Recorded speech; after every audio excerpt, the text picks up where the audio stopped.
inilah masa depan seperti ini.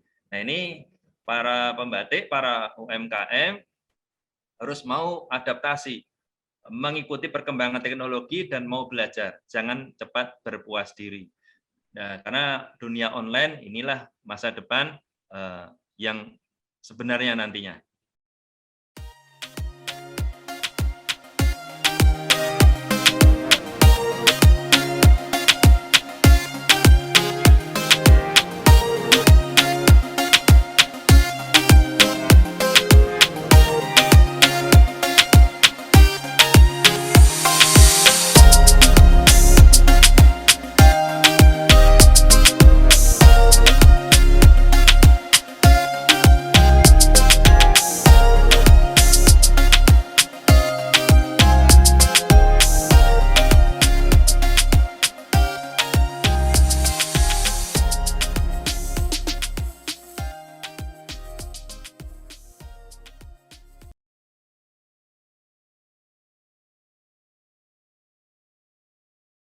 Oke, selamat pagi untuk Sobat Keamanan Informasi, selamat pagi untuk para narasumber, dan terima kasih sekali sudah bergabung di Zoom Meeting di pagi kali ini dalam rangka gelar bicara UMKM Go Digital, seri yang ketiga, dan kali ini mengangkat tema bangkit di masa pandemi, ya. Di hari Rabu 3 November 2021 tentunya diselenggarakan oleh Dinas Komunikasi Informatika dan Persandian Kota Yogyakarta bersama dengan Sobat Keamanan Informasi. Buat Anda yang sudah bergabung, terima kasih sekali. Ini Dewi sudah lihat di layar, ada Pak Satya nanti sebagai narasumber, kemudian juga ada Pak Tri Haryanto. Selamat pagi Pak Tri.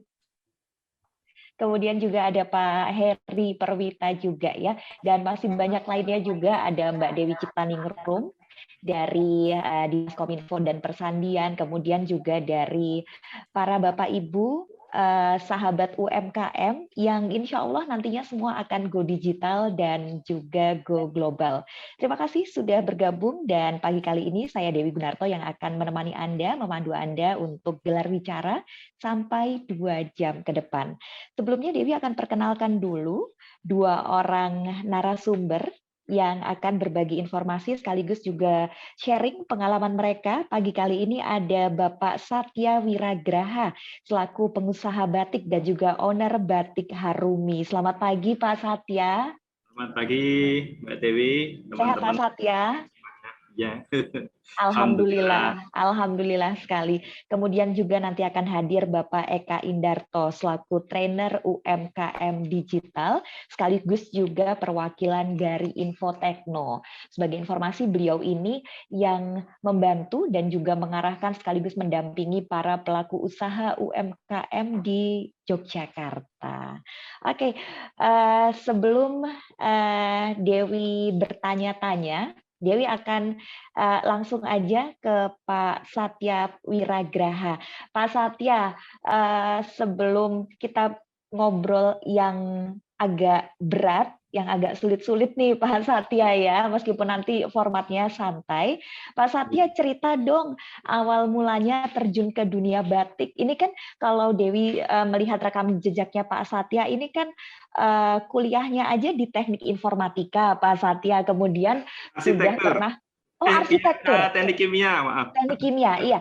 Sudah di teknik kimia UGM, kemudian juga bahkan sudah pernah berkarir di PT Sumitomo. Kemudian terjun ke dunia atau industri batik ini. Ini kan satu loncatan yang agak jauh nih, Pak Satya, mengingat latar belakang pendidikannya. Termasuk keluar dari zona nyaman nggak sih, Pak Satya? Iya, betul sekali. Betul sekali, Mbak Dewi. Terus terang, dengan saya keluar dari Sumitomo yang dulu istilahnya, dulu itu perusahaan baru yang berdiri di Pulau Bintan, dekat Batam. Jadi otomatis isinya itu anak-anak muda. Jadi untuk karirnya itu bagus dan cepat gitu loh. Tetapi waktu itu pertimbangannya,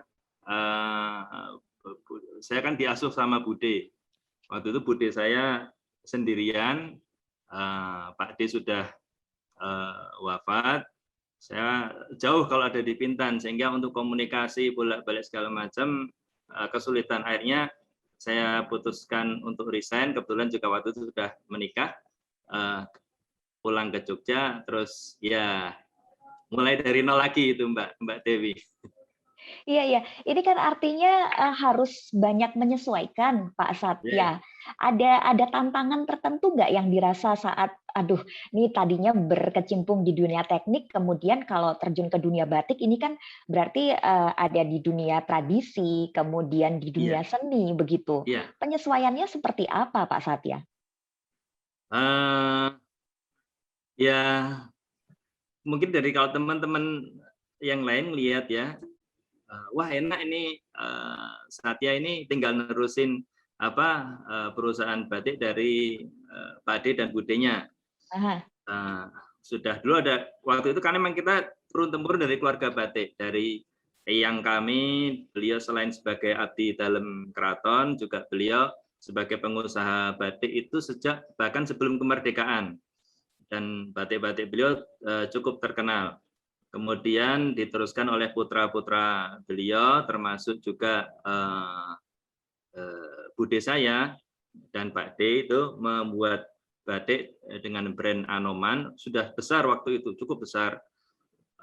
Sudah pameran ke berbagai negara, itu tahun 50-an, 60-an itu sudah pameran di Amerika, di Jepang, dan lain sebagainya. Tetapi ya semuanya mengalami pasang surut ya, layaknya roda kehidupan berputar. Tahun 80-an itu sudah tidak produksi, jadi cuma fokus di penjualan.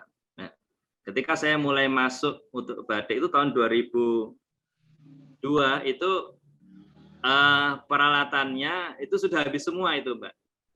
Sudah habis semuanya. Yang tersisa itu hanya kenceng.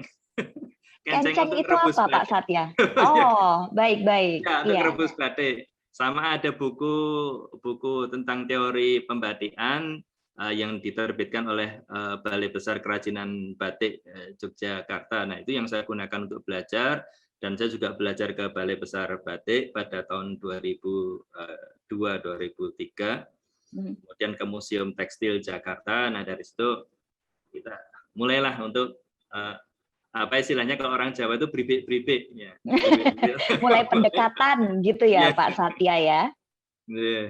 Iya, ya. Nah, Pak Satya, di awal karir di dunia batik, kita bicaranya tentang saat Pak Satya masuk terjun ke dunia batik. Ini kan tadi sempat disampaikan ada omongan orang-orang, wah enak ya, udah tinggal nerusin gitu. Itu kan bisa dianggap sebagai underestimate dari orang-orang. Pembuktiannya seperti apa, Pak Satya? Butuh berapa lama sampai Pak Satya bisa merasa bahwa enggak kok, aku ini bukan hanya nerusin, tapi bisa menciptakan sesuatu yang berbeda dari penerusnya Pak Satya, dari pendahulunya Pak Satya. Iya, memang ternyata butuh waktu yang lama itu, Mbak. Terus terang, karena mulai dari nol sama sekali, tapi alhamdulillah dari keluarga semuanya support. Jadi kalau saya produksi batik, kadang kakak-kakak saya yang beli, kakak dari sepupu, dari keluarga Bude, dari Pak D dan Bule, alhamdulillah semuanya support karena melihat mungkin ini kok ada cucunya yang neruskan batik lagi gini loh. Jadi akhirnya oleh beliau-beliau ini saya sangat disupport. Dari produksi batik itu yang saya produksi cuma 1-2 waktu itu dipesan oleh rata-rata oleh beliau-beliau ini. Hingga alhamdulillah karena support dari keluarga dan juga teman-teman semua, kepercayaan yang diberikan, saya bisa berkembang sampai sejauh ini, Mbak Dewi. Nanti mungkin saya bisa presentasi ya Mbak Dewi ya. Boleh sekali Pak Satya, ini pasti teman-teman UMKM di Kota Yogyakarta ini penasaran sekali. Soalnya kan kalau kita bicara tentang batik, orang taunya batik yang pakemnya dari dulu ya udah seperti itu, batik tulis yang produksinya memang kalau kita bicara tentang batik tulis, 1 lembar batik aja membutuhkan waktu beberapa bulan, dan ini tidak mass product gitu ya Pak Satya. Nah, kemudian seiring dengan perkembangan zaman tentunya kebutuhan pasar ini kan makin meningkat Pak Satya. Orang nggak melulu mencari batik tulis, atau mungkin memang masih mencari batik tulis, tapi dalam skala yang lebih banyak, yang lebih besar. Cara untuk sampai mass production ini gimana sih Pak Satya? Iya. Ada beberapa teknik yang mungkin nanti bisa saya share kepada teman-teman. Jadi sebenarnya kalau dalam masalah batik itu terus terang untuk Jogja sedikit tertinggal dengan Solo dan Pekalongan. Tapi Dalam bidang alhamdulillah apa nih Pak? Dalam hal apa? dalam produksi mass produknya. Oke. Dalam mass produknya kita agak ketinggalan. Mereka pada tahun 80-an itu sama seperti kita, produksi batik, cap, segala macam hingga tahun 80-an. Tapi ketika sudah mulai masuk teknologi batik printing, sablon, mereka berani beralih. Jadi yang sebelumnya produksi cap, mereka tambah dengan produksi batik printing. Produksi batik capnya tidak ditinggalkan, masih ada. Yang batik tulis pun juga menambah dengan unit produksi batik printing dan lain sebagainya untuk mempercepat produksi mereka. Dan itu efektif, berhasil. Yang disayangkan adalah pengusaha-pengusaha batik di Jogja ketika itu kurang cepat dalam beradaptasi. Tidak cepat beradaptasi terhadap perkembangan teknologi pembatikan tersebut. Akhirnya di Pekalongan dan di Solo batik printing berkembang, produksinya banyak, produk-produk mereka juga akhirnya masuk membanjiri pasar di Nusantara, di Indonesia, bahkan sampai masuk ke kota Jogja yang notabene waktu itu adalah kota produksi batik tulis dan cap. Ya akhirnya ya wajar karena perbedaan harga yang sangat signifikan antara batik tulis cap dengan yang printing, akhirnya mulai tergerus pasar batik Jogja tahun 80-an semakin berkurang. Akhirnya banyak yang beralih profesi dari para pengusaha batik tersebut, seperti di daerah Mangkuyudan dan sekitarnya, itu beralih ke guest house, hotel, dan ternak ayam potong dan lain sebagainya. Ini yang sebenarnya sangat disayangkan. Akhirnya tidak ada yang meneruskan untuk tetap berproduksi. Masih ada tapi skalanya sangat kecil. Jumlahnya tidak sebesar dulu, sebesar yang orang tua kita terdahulu. Gitu, Mbak. Nah, ini kan justru menimbulkan pertanyaan nih Pak. Dewi tergelitik sekali kalau kita bicara tentang tadi bahwa batik Jogja, kemudian pelaku batik di industri batik di Yogyakarta ini tidak cepat beradaptasi. Apakah ini juga turut dipengaruhi bahwa pelakunya yang di Jogja, pelaku industri batik ini dari usia yang sudah dewasa atau mungkin boleh dikata sepuh-sepuh, sehingga memang untuk beradaptasi itu sulit, Pak Satya? Iya. Kalau mencermati memang kurang lebih waktu itu saya melihat ke adik saya sendiri ya. Waktu itu tahun 80-an beliau sudah berusia kurang lebih 60-an. Dia sudah sepuh. Sebenarnya diharapkan dari kakak saya, tapi waktu itu kakak saya istilahnya passionnya tidak ke situ. Jadinya dan mau didelegasikan kepada siapa waktu itu susah. Waktu sebenarnya dari batik sudah berencana membangun unit produksi untuk batik printing, akan tetapi tidak berjalan karena tidak ada yang bisa meneruskan ide beliau ini. Gitu, Mbak. Jadi waktu itu memang anak muda melihat bahwa industri ini tuh kayaknya nggak in banget gitu ya Pak, kurang trendy gitu. Iya, karena kalau untuk waktu itu memang gimana ya, pasar sebenarnya masih cukup bagus, cuman tersaing dari produk-produk printing dari Solo dan Pekalongan. Nah, motifnya masih sebenarnya belum sevariatif sekarang ya, motifnya masih itu aja. Cuman waktu itu yang problem memang di masalah mass product. Isunya itu di mass product waktu itu. Kalau sekarang isunya adalah di motif. Gimana agar motif itu tetap disukai atau diterima oleh teman-teman milenial. Ya. Betul. Ya, ya. Teman-teman Nah, milenial biasanya, waduh kalau batik gini kok kesannya gimana tua seperti itu banget ya. gitu ya Pak ya, kurang trendy kayaknya. Nah, tapi Iya, kalau ini mumpung Pak Satya udah sampai ke pembicaraan tentang motif, ini iya, Dewi akan mengulas sedikit tentang prestasinya Pak Satya nih. Pak iya, Satya memenangkan penghargaan juara 1 desain Swiss Batik tahun 2019 ya. 2019. Kemudian juga juara 1, boleh disampaikan Pak Satya juara 1 untuk apa lagi nih tahun 2000? Ya, tahun 2019 saya mengikuti lomba desain untuk Swiss Batik yang diadakan oleh Kedutaan Besar Swiss di Jakarta. Desainnya itu tentang mengangkat tema tentang negara Swiss. Nah, kita coba belajar mengolah data sedapat mungkin dan kita tampilkan dalam sebuah desain. Alhamdulillah menang. Kemudian tahun 2020 ini ada lomba dari Kemendikbud. Kemendikbud itu meliputi kategori desain batik dan karya batik. Jadi desain dan karya. Waktu itu saya mau ikut kok. Saya pengen ikut semuanya, 2 kategori tersebut. Cuman cobalah saya bagi-bagi dengan istri dan anak saya. Akhirnya yang Tetap ada bagi-bagi, desain Pak. saya, tapi yang ikut lomba dan presentasi istri dan anak saya. Oh, gitu. Ya, ya, Alhamdulillah ya. kok menang semua. Alhamdulillah. Ini baru aja nih Pak tahun 2020. Nah, Pak Satya ini ada yang menunggu-nunggu paparan dari Pak Satya. Pengen ngelihat seperti apa sih desainnya Pak Satya, kemudian pengembangannya seperti apa. Monggo Pak Satya. Ya, baik. Alhamdulillah. Coba ini saya share screen ya. Saya share screen. Baik. Jadi kita mulai nih Bapak-Bapak.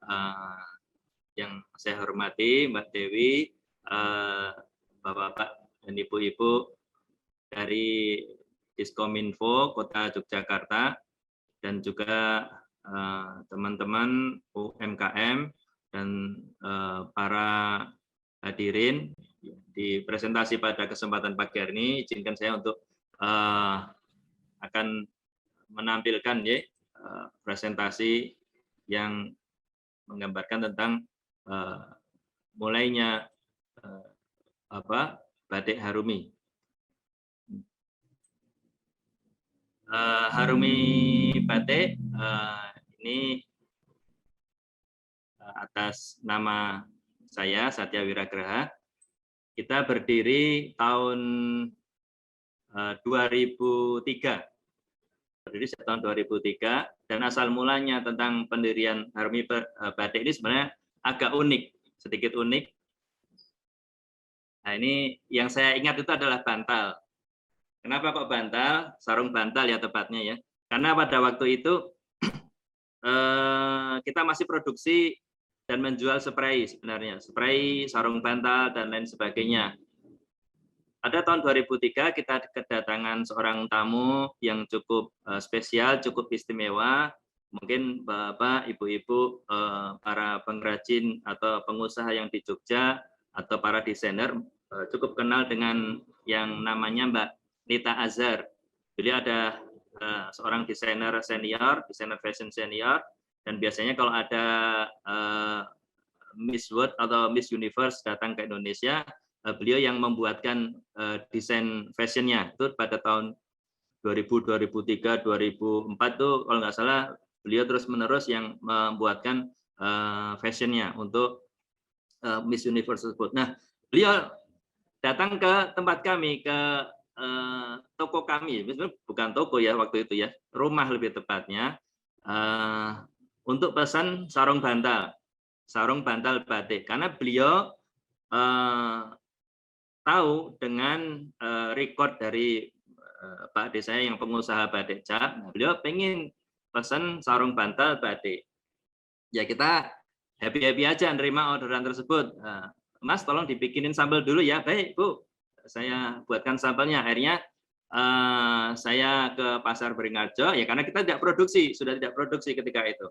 Pasar Beringharjo, ambil batik, kemudian kita jahit dari sarung bantal, dan kita setorkan kepada Mbak Nita Azhar dan suami beliau waktu itu almarhum Pak Albert Razak.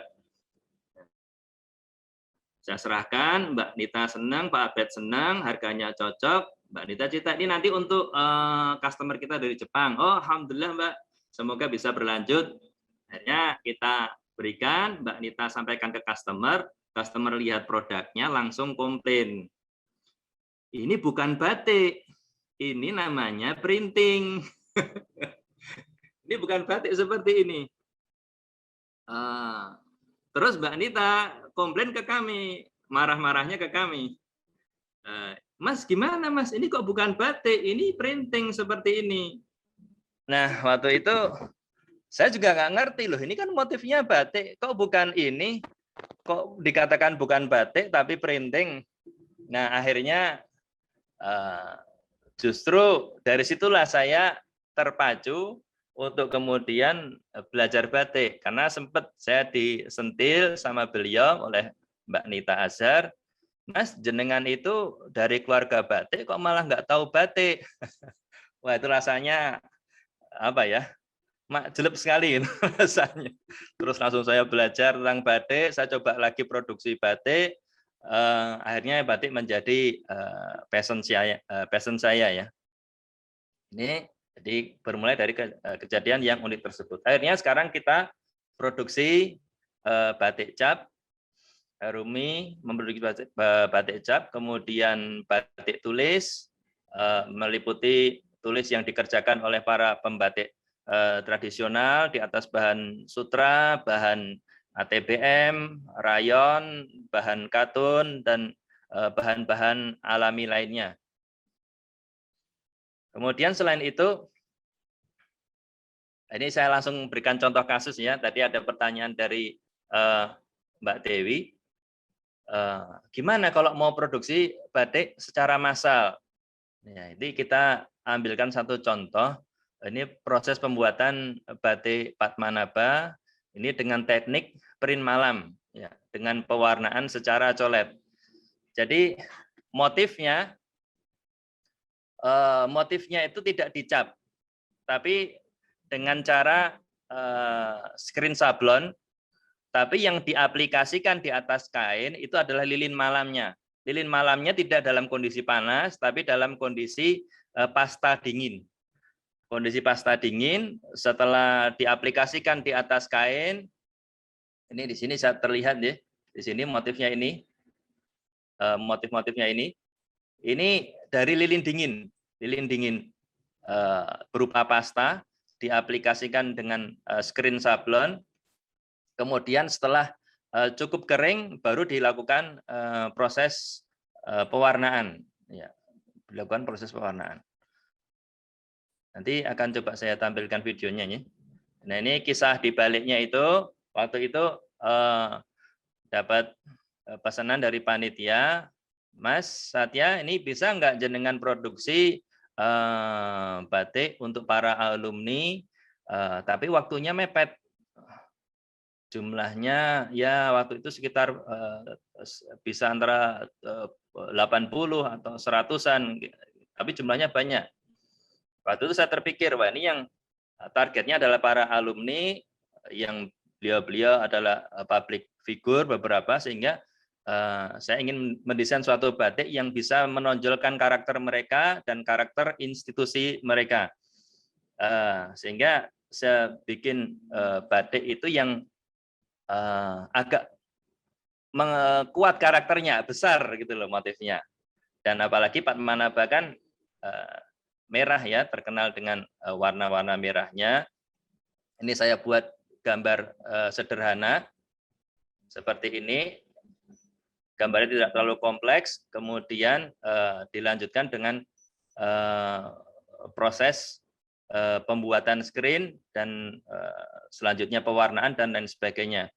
Dengan proses ini keunggulannya adalah batik itu tetap bolak-balik. Jadi kalau biasanya Bapak itu memilih batik, ini kok nggak bolak-balik, ini berarti bukan batik asli. Nah, kita katakan bahwa batik yang diproduksi pada kesempatan ini adalah batik yang tembus bolak-balik sama antara bagian depan dan bagian belakangnya. Kemudian dengan teknik ini akhirnya bisa diproduksi dengan cukup cepat.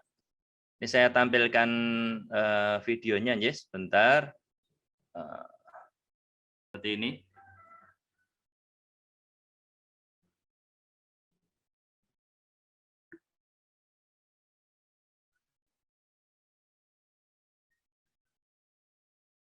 Ya, teknik perwarnaan dengan teknik dicolet seperti ini satu persatu, ya tetap akhirnya tetap handmade ya, tetap handmade. Jadi tidak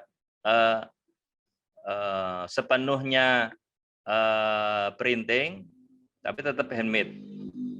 Proses printingnya hanya pada pengaplikasian lilin malam. Ini salah satu contoh proses untuk mempercepat produksi batik. Kemudian kita lanjutkan lagi. Kemudian order yang selanjutnya ini antara lain adalah yang diproses dengan teknik handprint. Jadi semua full print. Kalau tadi yang di print cuman motifnya, kemudian pewarnaan dan proses selanjutnya itu adalah secara manual. Kalau sekarang adalah full print. Jadi kayak sablon sepenuhnya. Ini kita dapat pesanan dari daerah Pekalongan. Mungkin teman-teman bertanya, loh, Pekalongan kan sana daerah batik, apalagi daerah printing. Kok bisa pesannya malah ke Jogja? Saya sendiri juga heran. Itu. Kenapa yang pesan nggak? Anda kan Pekalongan, nggak pesan di Pekalongan sekalian? Ternyata jawabannya adalah pada jumlah ordernya. Jumlah ordernya itu hanya kurang lebih 100 meter. Nah, orang Pekalongan kalau produksi 100 meter nggak mau printing seperti ini. Ini terlalu sedikit jumlahnya. Mereka kalau mau cetak atau printing itu paling nggak harus jumlahnya sekitar 500 meter ke atas. Jadi ini jumlah sekian itu nggak ekonomis bagi mereka. Tapi justru itu adalah peluang lubang bagi kita untuk bisa masuk. Dan harganya pun cukup bagus ya. Desainnya waktu itu saya tanya, yang Anda inginkan desainnya seperti apa? Dia ingin ada parangnya, terus saya tampilkan beberapa motif dan sebagainya. Akhirnya yang dipilih adalah motif ini, motif parang ceplok keladi. Ini yang saya tampilkan. Terus gimana?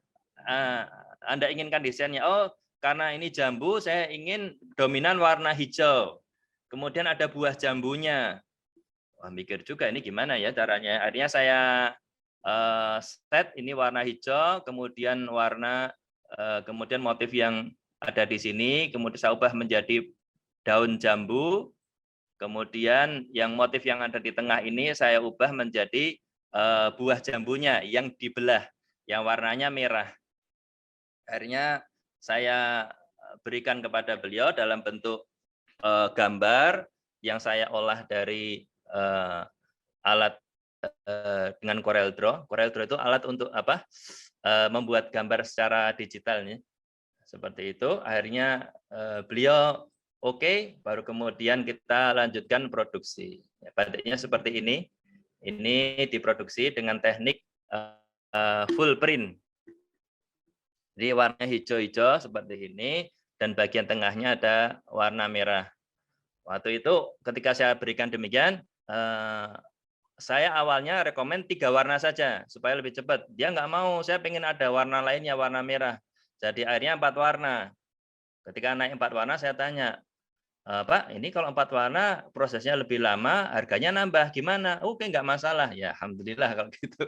Saya ya senang-senang saja seperti ini. Yang penting konsumen apa yang jadi keinginan dari konsumen bisa kita penuhi. Kemudian yang barusan kita kerjakan adalah juga pesanan dari perusahaan Belanda. Ini Van Oort namanya, perusahaan untuk pengerukan yang bikin untuk pantai Jakarta, kemudian di Abu Dhabi kalau nggak salah ya. Itu perusahaan ini, tapi lagi-lagi jumlahnya sedikit, tidak banyak.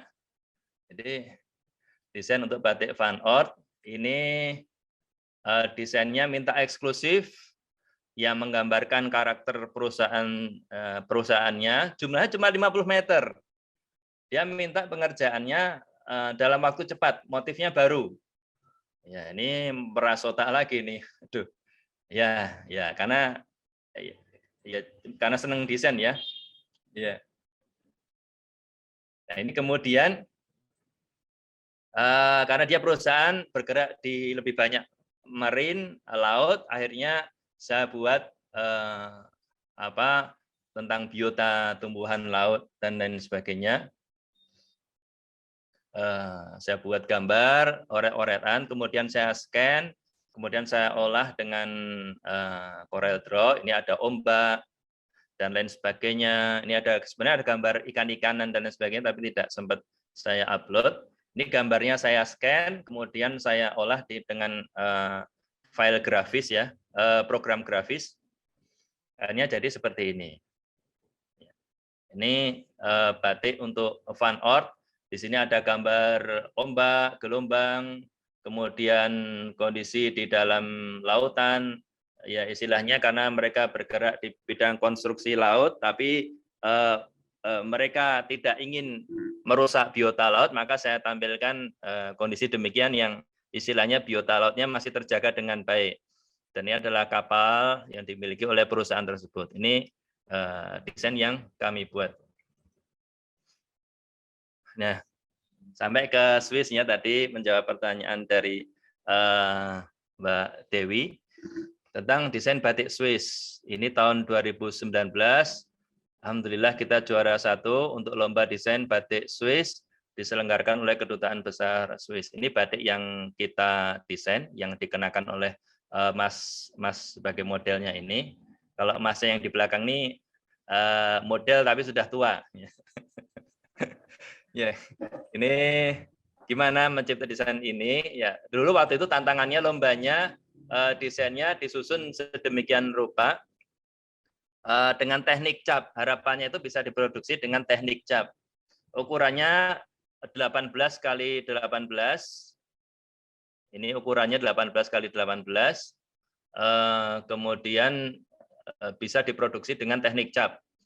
Di sini saya gambarkan dari sini ada pegunungan di Swiss, kemudian di bawahnya ini adalah kota Bern, ini adalah ibu kota Swiss, sebuah kota yang cukup unik karena terdiri atas bangunan-bangunan lama yang dipelihara dengan baik, terkenal dengan menara jamnya, dan Swiss di sana terdapat jalur-jalur kereta yang tersebar hingga pelosok-pelosok negeri dan digunakan untuk wisata. Maka di sana saya buat keretanya, kemudian ada sarana penghubungnya, dan ini merupakan akulturasi, ya betul tadi, akulturasi budaya antara Swiss dan Indonesia. Karena tekniknya dibuat dengan teknik batik yang merupakan kekayaan budaya Indonesia, sementara motifnya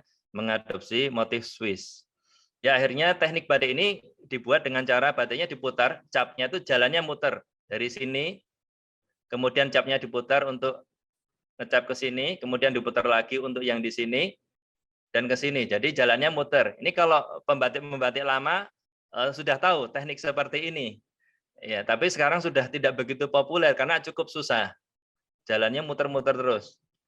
Nah, ini kalau disatukan motif ini akan terbentuk motif jam di tengah-tengah karena orang Swiss mereka sangat terkenal akan ketepatan waktunya.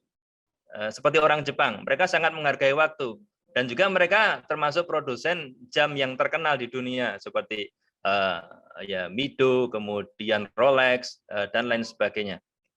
Ya, alhamdulillah dari motif ini kita memperoleh juara. Kemudian nah, sekarang yang tentang saya sudah cukup ya, tentang Harumi saya kira nanti bisa dilanjut kalau masih penasaran tentang Harumi. Saya akan menjelaskan sedikit tentang peluang usaha untuk batik di kota Jogja. Yang pertama, Kota Jogja merupakan pasar batik terbesar di Indonesia bersama-sama dengan Bali dan Jakarta. Loh, kok bukan Solo? Bukan Pekalongan? Iya, bukan.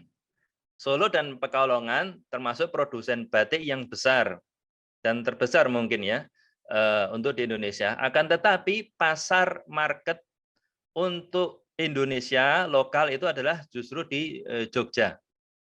Jogja, Bali, dan Jakarta.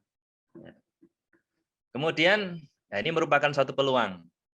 Kalau tidak kita para pengrajin Jogja ambil nih, yang justru memanfaatkan adalah teman-teman pengusaha dari Solo dan Pekalongan. Jadi jangan sampai nanti ke depan semakin timbul image beli batik Pekalongan, beli batik Solo di Jogja. Bukan beli batik Jogja di Jogja, tapi beli batik Pekalongan, beli batik Solo, tapi di Jogja. Nah ini kan ya agak ini ya, agak unik. Yang kedua, masyarakat ini alhamdulillah dengan digalakkan oleh pemerintah dan juga Pak Presiden kita rajin memakai batik dan juga para pejabat, para menteri dan lain sebagainya. Ini masyarakat juga akhirnya terdorong untuk juga menggunakan batik.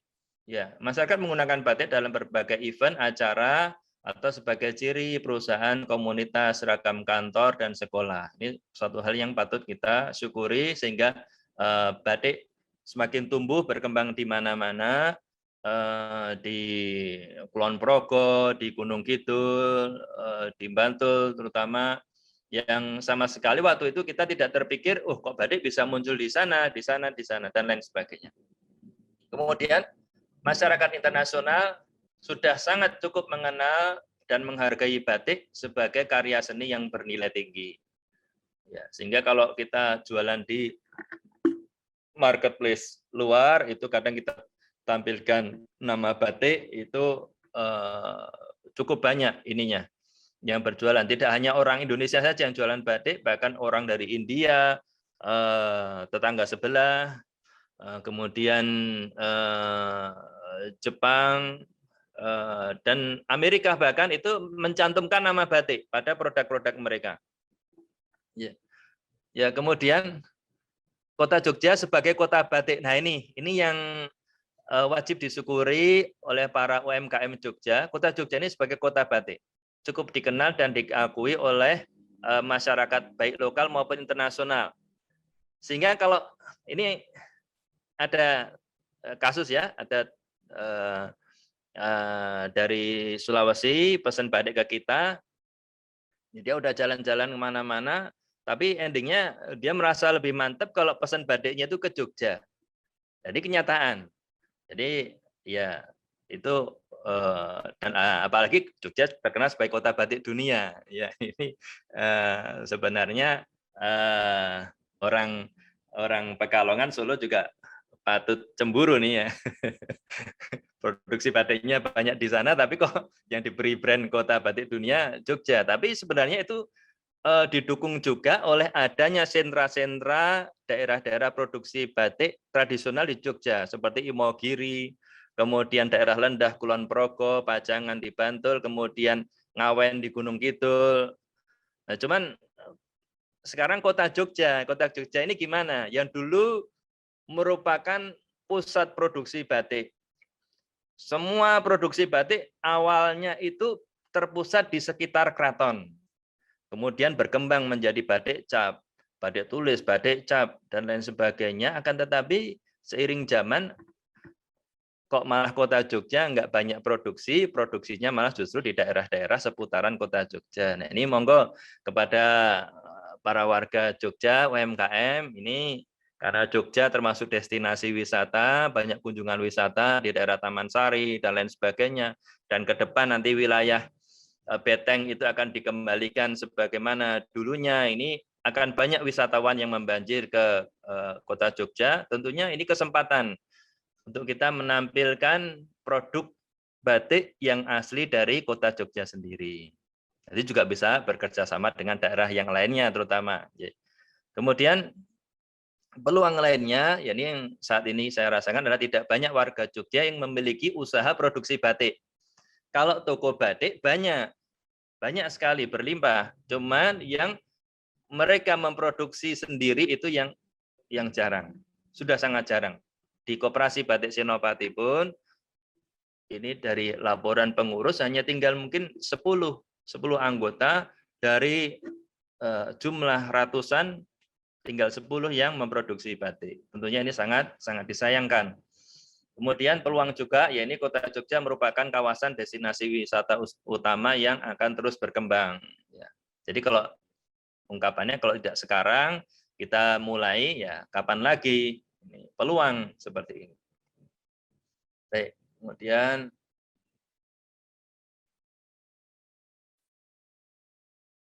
kita lanjutkan.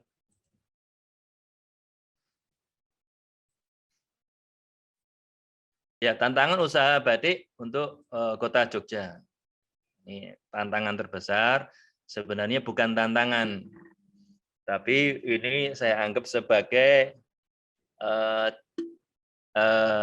peluang bagi saya untuk semakin mengembangkan diri. Iya, betul. Bisa buat jersey. Bisa, nanti akan kita tunjukkan. Ternyata batik itu bisa macam-macam. Nanti akan kita tunjukkan. Ya. Yang pertama adalah tantangan bagi kita warga Jogja, Bantul, tidak hanya Jogja kota ya, tapi Bantul, Kulon Progo, Gunung Kidul, Sleman. Ini ya ini membanjirnya berbagai produk batik dari luar Jogja yang sangat murah. Ini sampai sekarang serbuannya masih cukup besar. Ya, kalau hampir tiap hari ya setoran mobil-mobil pickup dari Solo, dari Pekalongan masuk ke Beringharjo. Nanti dari Beringharjo mereka keliling ke toko-toko batik yang besar-besar untuk setor barang. Dan volumenya itu akan semakin meningkat seiring dengan semakin dekatnya liburan. Jadi kalau kebetulan di samping saya, samping toko saya ini ada toko batik yang cukup besar. Ini kalau mau liburan itu dari Pekalongan masuk, dari Solo masuk, pakai truk, ngedrop batik, dan lain sebagainya. Ini ya, tantangan. Kemudian kurangnya jumlah tenaga pengrajin batik tulis dan cap di Kota Jogja. Ya, ini kadang teman-teman saya dari luar daerah, kadang bilang ke saya, wah Mas Satya ini enak kalau mau produksi batik tinggal suruhan, bikin sana-sini, pengrajinnya banyak. Siapa bilang pengrajin tenaga batik, pembatik itu banyak di Kota Jogja? Saya katakan hampir nggak ada. Kalau mau batik ya kita harus lari ke Imogiri, lari ke daerah-daerah yang lainnya, Lendang, Ngawen, dan lain sebagainya.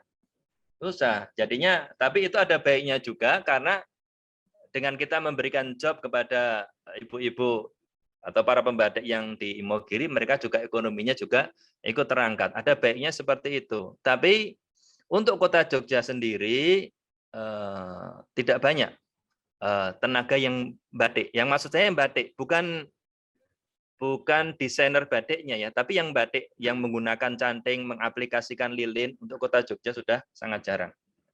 Dulu banyak berdatangan dari berbagai daerah datang ke Jogja untuk batik. Ya.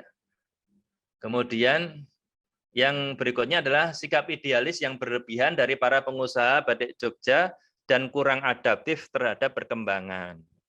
Ya, ini yang menjadi hambatan terbesar sehingga kita tidak banyak berkembang, tidak mau membuka wawasan, tidak mau membuka diri. Bahkan sampai sekarang itu kalau saya berdiskusi dengan beberapa pengrajin, saya tanya, jenengan pewarnanya, ini yang saya berbicara masalah pewarna sintetis ya, untuk yang karena nanti yang pewarna alam ada sendiri. Saya tanya untuk pewarna sintetis, jenengan menggunakan apa warnanya? Saya pakai naptol. Enggak ingin coba warna lainnya Pak, kan bisa buat colet dan lain sebagainya, warnanya lebih kaya. Wah susah, pokoknya yang paling kuat, paling bagus warnanya naptol. Nah, ya sudah, akhirnya saya menyerah kalau sudah seperti itu. Ya berarti beliau tidak ingin berkembang atau mengembangkan produknya. Kemudian adanya sistem komisi yang terus meningkat dari tahun ke tahun, ini tidak kita pungkiri. Tahun 90-an akhir sudah ada sistem komisi, tapi besarannya ketika itu hanya 5% sampai 10%. Jadi apabila ada guide atau apa ya mengantar pembeli belanja toko batik, mereka akan dapat komisi dari toko tersebut sebesar 5-10%. Tahun ini kalau kita kasih komisi 5-10% itu akan diketawain. Sekarang paling enggak 30-35%. Nah, ini kurang kondusif, akhirnya toko-toko batik itu akan lebih jor-joran ngasih komisi daripada fokus atau perhatian pada produk batiknya. Akhirnya target mereka hanya para penjual itu mencari batik semurah-murahnya agar bisa dijual dengan harga yang tinggi karena nanti masih memberikan margin yang cukup besar 30-35% kepada guide atau lain sebagainya. Ya tidak hanya guide ya, tapi intinya orang yang mengantarkan, bisa becak dan lain sebagainya. Ini nun sewu, ini kenyataan itu. Di Solo, Laweyan, ya seperti itu juga, tapi akhirnya dari komunitas pengrajin, pembatik dan toko-toko batik di Laweyan akhirnya menetapkan bahwa komisi maksimal hanya 10%. Kalau ada yang memberi lebih dari itu, maka mereka akan kena sanksi. Ada sanksinya dari komunitas tersebut. Kemudian ini ya, yang kedua ada sistem konsinyasi yang ini memberatkan kepada para pengrajin. Jadi kita sudah nitip batik ke toko-toko yang cukup laris, akan tetapi nagihnya susah karena sistemnya konsinyasi. Titip dulu, nanti harus bolak-balik nengok sudah laku belum, belum, sudah laku belum. Seperti ini terutama bagi yang modalnya kita terbatas perputarannya dan lain sebagainya sangat memberatkan. Kemudian yang berikutnya adalah semakin ke depan konsumen lebih memilih batik yang siap pakai. Ya ini contohnya yang sudah jadi baju atau menjadi produk siap pakai yang lainnya. Jadi masih ada yang membeli kain batik nanti oleh konsumen dijahit sendiri dan lain sebagainya, tapi itu semakin menurun. Rata-rata mereka datang ke toko ngambil produk yang sudah siap untuk digunakan. Ya ini wajar ya karena saat ini ongkos jahit juga semakin mahal dan waktunya untuk memproduksi juga semakin lama. Kadang mereka inginnya beli udah bisa langsung mereka gunakan untuk acara-acara atau kebutuhan mereka. Kemudian bagaimana mensikapi hal tersebut? Ya, yang pertama perlu adanya wadah bagi para UKM, para pembatik untuk bisa saling tukar informasi, sharing, berbagi ilmu, memperluas jaringan kerjasama untuk meningkatkan kualitas dan kapasitas produksi. Ini zamannya bukan zaman kita untuk bekerja sendiri-sendiri lagi. Kalau kita ingin maju, yuk kita maju sama-sama bareng-bareng. Jenengan punya produk apa, jenengan bisa produksi apa, yang bisa saya bantu. Ya, jenengan bisa jual, baik jualanlah dengan jujur, dengan baik, kerjasama, saling menguntungkan. Nanti saya bisa titip ke jenengan dan terus seperti itu. Apabila terbentuk wadah seperti ini, maka ini tentunya akan sangat menguntungkan. Kemudian perlu adanya sikap luas, adaptif dan mau belajar dari para owner pengusaha batik. Yang ketiga, memperkuat brand, image usaha batiknya melalui media sosial. Nah, ini alhamdulillah sudah difasilitasi oleh Kominfo Kota Jogja, mengadakan berbagai pelatihan, membuat akun-akun WhatsApp yang bisnis, Instagram bisnis, kemudian Google bisnis, nanti ada bikin Google Map dan lain sebagainya, review. Ini akan memperkuat brand atau image dari usaha batiknya. Yang berikutnya adalah terbuka untuk menggabungkan berbagai macam teknik aplikasi motif di atas kain dengan cara tradisional dan modern, serta merupakan kombinasi keduanya. Jadi apabila kita ingin menekan harga, bisa dengan mengombinasikan antara teknik batik printing, teknik printing dengan cap, juga seperti tadi ada teknik malam dingin dan lain sebagainya. Jadi bisa luas. Kemudian memiliki toko online, ya toko online lokal dan atau internasional. Membuat toko online ini membutuhkan usaha dan modal yang lebih sedikit daripada kita membuat toko offline. Ya, ini penting sekali, dan saya sendiri ini sekarang sedang saya rasakan. Saya dulu merasa, wah saya udah punya toko toko toko offline, sudah tenang, sudah bisa layah-layah. Ternyata tidak. Saat ini saya harus bekerja keras lagi untuk membangun toko online, dan ini saya akui. Baik nanti di marketplace internasional, lokal maupun web. Ini saat ini sedang kita siapkan. Semoga bisa segera launching dalam waktu dekat ini. Kemudian mengembangkan desain produk yang inovatif, yang bisa diproduksi dengan cepat, dengan biaya yang murah, tetapi memiliki margin dan nilai jual yang tinggi. Ya, ini terutama kepada para pengrajin dan para pengusaha batik. Nah, ini contoh kasusnya. Satu pasar yang cukup menantang di luar negeri. Mungkin teman-teman yang pengusaha kalau mau jualan batik produknya itu melalui marketplace lokal seperti Tokopedia. Waduh, Tokopedia tuh harganya murah-murah. Ini saya mau jualan gimana? Nggak bisa masuk ini. Ya, ada pasar yang lebih bagus di luar. Ini contohnya di Etsy, eBay, itu kalau bapak, ibu-ibu sempat masuk ke Etsy, eBay, ketik aja batik.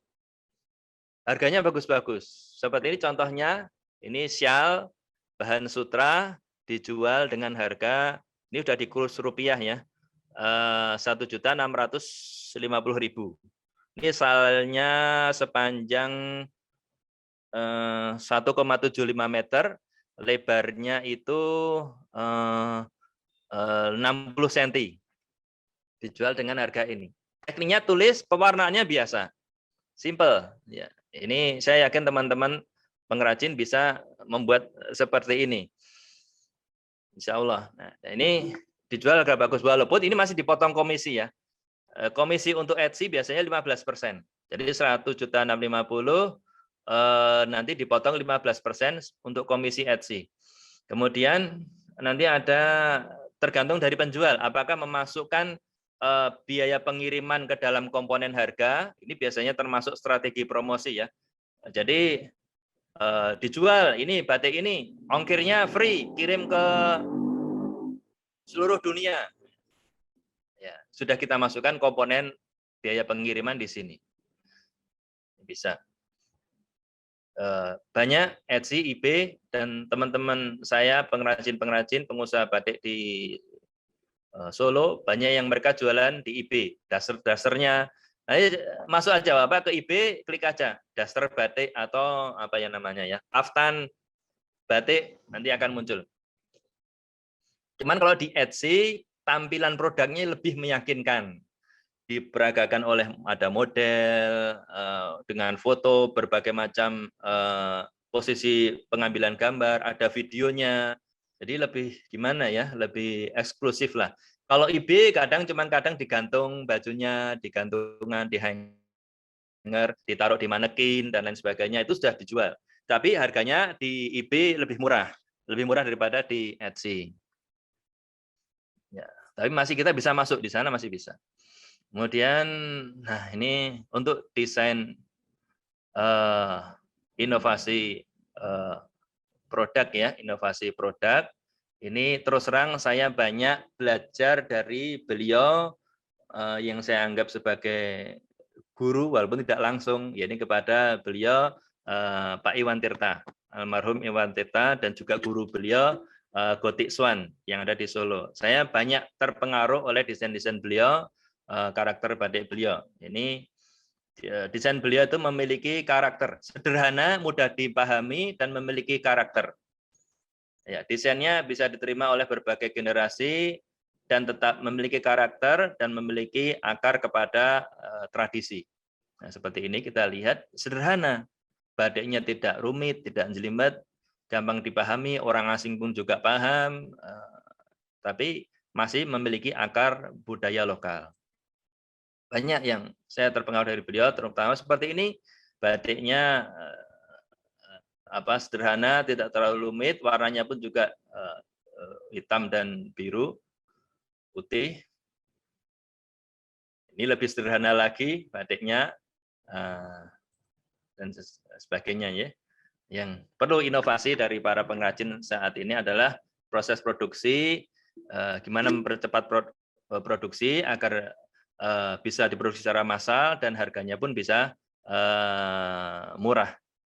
Ya, di akhir ini saya ingin menampilkan sedikit dari dulu ketika proses penjurian dan lomba batik Swiss.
Kolaborasi dari dua negara ini adalah untuk di mana saling memperkuat pemahaman tentang budaya, baik budaya dari Switzerland itu sendiri maupun budaya dari teknik pembuatan kain batik di Indonesia.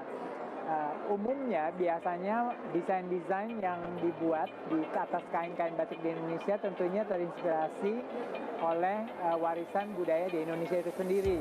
Nah, ini adalah salah satu daya tarik daripada generasi muda untuk bisa memanfaatkan teknik batik, tapi desainnya menjadi desain internasional atau desain yang mengarah kepada budaya Switzerland. Dan kami dari Dewan Juri juga digabung dengan beberapa ahli atau pihak-pihak yang mewakili negara Eropa khususnya Switzerland. Dari situ kami juga belajar apa sih yang dilihat oleh mereka dari sisi seorang asing tentunya, terutama Eropa di dalam melihat keindahan batik. Well, I'm very happy. This is the culmination of almost 2 years of efforts. And from the very first idea we had, it was quite creative, but we didn't know if it's possible. So then we got in touch, luckily, with IPBN, and you were so enthusiastic and had experience and a lot of ideas that made it really possible. The project always succeeded, and it succeeded because it received a lot of support from our Indonesian partners. And I think with the right spirit to bring batik closer to the young generation, to make something modern out of it, I think everything lively is changing, so it only can continue to live if it is actually changing, but based on a very traditional techniques. I like very much today's evening. I think it was imaginative. It had magic in it, not just because of the magician at the beginning. He certainly opened with spirit of magic, but this magic continued throughout the event. This was important for us to honor the batik culture in Indonesia, which is quite amazing.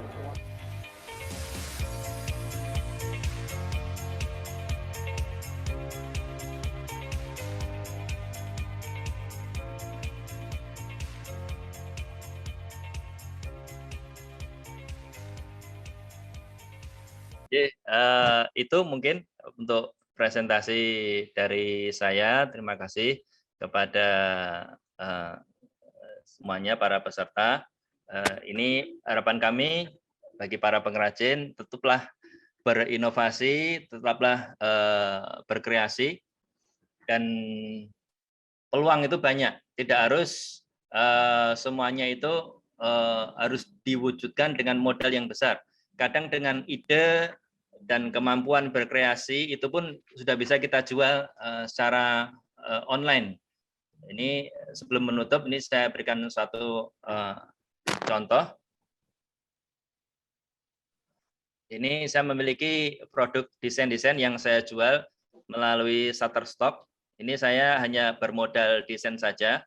Beberapa desain yang dulu pernah saya produksi, daripada saya simpan saja di komputer, ini saya upload, saya jual di sini.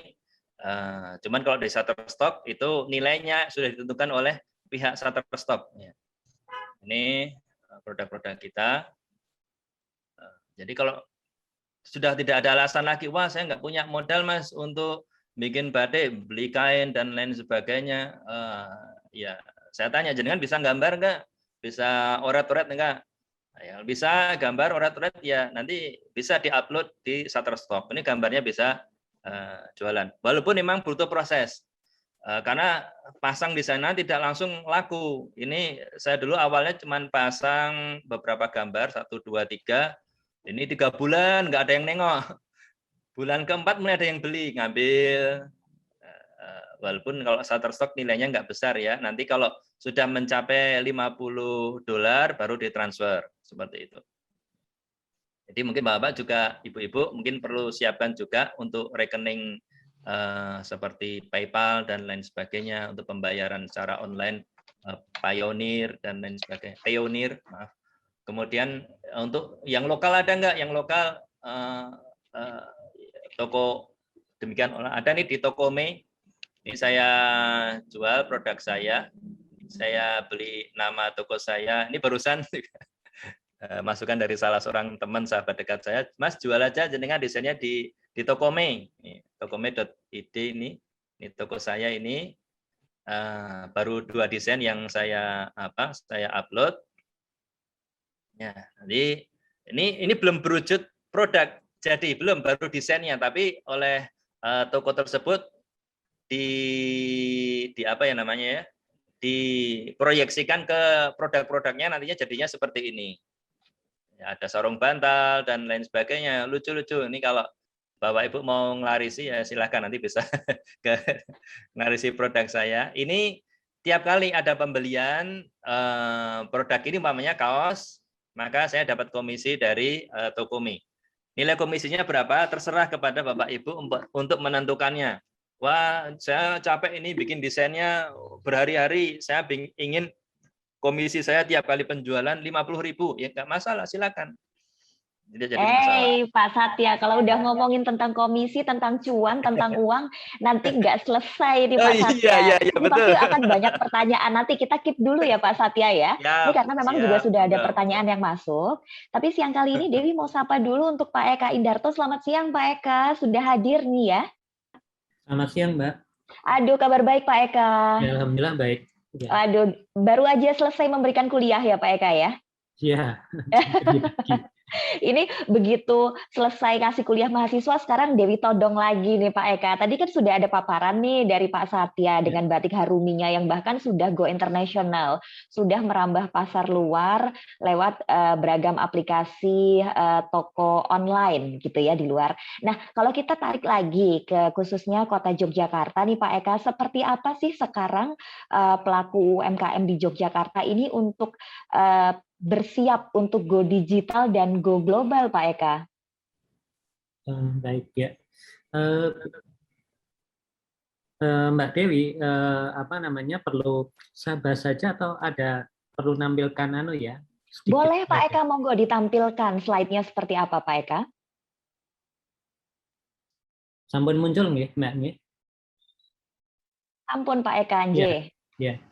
Jadi untuk Kota Yogyakarta ini dengan prinsip pengembangannya adalah kalau istilah Pak Keli dari Dinas Kominfo itu dengan prinsip pentahelik ya. Pentahelik itu melibatkan pemerintah, melibatkan swasta, ekosistem, kemudian juga pelaku daripada usaha dan perguruan tinggi. Yang di program ini nanti yang pertama untuk menuju kepada percepatan khususnya untuk digitalisasi UMKM ya, menuju ke era baru digital, itu salah satu yang mencoba untuk dihilangkan barrier-nya atau gap-nya itu adalah penyediaan infrastruktur. Jadi ada program di Jogja ini menjangkau kampung-kampung untuk mendapatkan internet ya dengan kemudahan-kemudahan yang ada. Bisa murah atau beberapa titik yang sifatnya free. Kemudian yang kedua, layanan yang diberikan dari internet tersebut memenuhi kaidah yang bisa dimanfaatkan oleh sektor usaha, ya, servicesnya, yaitu UMKM. Misalnya ambil contoh tadi menarik dari Mas Satya ya, beberapa hal sekarang orang itu berjualan dengan cara lebih, misalnya kalau kita lihat era mungkin 5 tahun lalu itu orang itu ke internet cenderungnya adalah mengkoleksi informasi atau orang nyebutnya download. Nah sekarang orang itu berproduksi informasi ya, seperti Mas Satya punya banyak produk, banyak ide desain. Ini yang menarik banget, yang menarik bagi saya itu kalau dahulu itu jarang menjual desain ya, produk akhir ya, batik ya, lukis ya lukis. Kemudian saya punya keponakan dulu dari SMSR itu banyakkan lukis gitu ya, seperti itu. Nah sekarang ini baru tahap desain itu bisa dijual ya. Untuk share Mas Satya, saya punya adik Mas itu punya hobi menarik buku-buku cerita yang ada di luar Jawa. Itu dia baca dikembalikan lagi jadi komik, itu ada ya, seperti itu. Ya itu contoh ya, jadi komik atau jadi semacam mungkin kayak kemarin ada penjurian itu, bahkan ada buku menjadi satu animasi. Sehingga service yang kedua untuk mendukung KM itu intinya bagaimana produktivitas itu dibantu dengan kemampuan tidak hanya download tapi upload yang cepat ya. Artinya mengirim video, upload hari ini gambar, video, data itu bisa lebih cepat seperti itu. Kemudian yang ketiga untuk ini kita program berikutnya setelah ini selesai itu mengenalkan aplikasi-aplikasi untuk produktivitas ya. Jadi kalau aplikasi untuk produktivitas nanti saya jelaskan di belakang. Kemudian yang terakhir dibuatlah tadi Mas Satya menarik ya, di mana Mas Dendang itu panggilnya Mas Satya atau apa namanya? Mas saja Pak, nggak apa-apa Pak, atau Dek malahan. Iya. Biar kelihatan muda. Iya, ya. Nah, kemarin saya itu ada acara digital pramuka, semuanya harus manggil kakak. Nah, ya. Oke, saya lanjutkan ya. Yang terakhir ini yang menarik, Dinas Kominfo Jogja ya kerja bareng ini membentuk kelompok-kelompok yang dilatih, didampingi, akhirnya terbentuk namanya kelompok digital UMKM. Nah, disinilah nanti dilakukan pelatihan pendampingan bagaimana meningkatkan dua hal, nanti saya jelaskan, yang disebut dengan digital capability sama digital skill. Keahlian dalam digital dan memahami potensi, apa manfaat, dan lebih jauh memberdayakan digital itu sendiri. Jadi ada 4 ini. Ya. Jadi kalau saya lanjutkan ya, untuk percepatannya ya, kalau di Jogja ada program namanya Smart City, ya ini ada Jogja Smart Service. Nah, ini saya tambahkan ya ini penguatannya. Ya, apa itu digital skill? Yang pertama, penguasaan teknologi oleh UMKM ya untuk mendukung bisnisnya. Nah, di sini sebenarnya bukan sekedar bisnis sebenarnya, termasuk dari produktivitas ya. Saya nggak tahu kalau Mas Satya, apakah sudah Mas Satya Graha, apakah sudah sampai seperti di Bandung ada batik fraktal ya Mas ya, dari rumus matematik dicetak jadi batik gitu ya. Iya, itu sudah pernah dengar itu Pak, sudah pernah dengar itu. Udah pernah dengar ya? Iya. Pernah dulu pameran bersama waktu itu diikuti beberapa UKM. Saya lihat dari Bandung ada produk itu Pak, batik fraktalnya itu. Iya, itu Mas mengingatkan kuliah Iya, kalkulus dan betul. fraktal itu loh, chaotic algorithm itu loh. Seperti itu, chaos algorithm. Ya, jadi ini ya Mbak Dewi Gunarto ya. Jadi pertama itu kita memastikan menguasai teknologi. Ya sederhana aja lah, mulai mengakses internet, punya HP dan bagaimana memanfaatkan HP. Sehingga di sini atau komputer, di sini nanti outputnya daripada UMKM adalah mereka menjadikan teknologi itu menjadi modal dan aset untuk maju, bukan beban. Ya. Itu di situ. Kemudian yang kedua adalah penguasaan aplikasi. Ya, misalnya contohnya di dalam teknologi terkini di dalam digital, katakanlah kita pakai smartphone saja ya, itu ada kamera, kemudian ada memori, ya, kemudian ada kemampuan proses. Nah itu kemudian dibarengi aplikasi ya.